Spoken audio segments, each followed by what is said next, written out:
Ganito po. Oh. Ano yan? Pansit po kung tawagin. Nakakain na to na fresh? Kung po yan. Hindi po. Ay, nilalaga po nila yan. Alam niyo po yung ginagawang ang tawag nito ay yung malambot. Parang sa takot na kasi ay yung ano, yung sushi. Yung tawag. Hindi po. Japanese na ano? Yung pong gelatin po.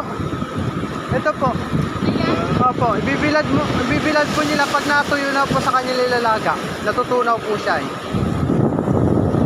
Pero pwede kainin na sa ganyan. Pwede kainin na ganyan. Ay, hindi po kampo yan eh. Hindi pa po kan. Meron po yung tawag nito ay yung medyo mahahap para sa pansit-pansit po. Yun, kinakain po siya ng pan. Layo.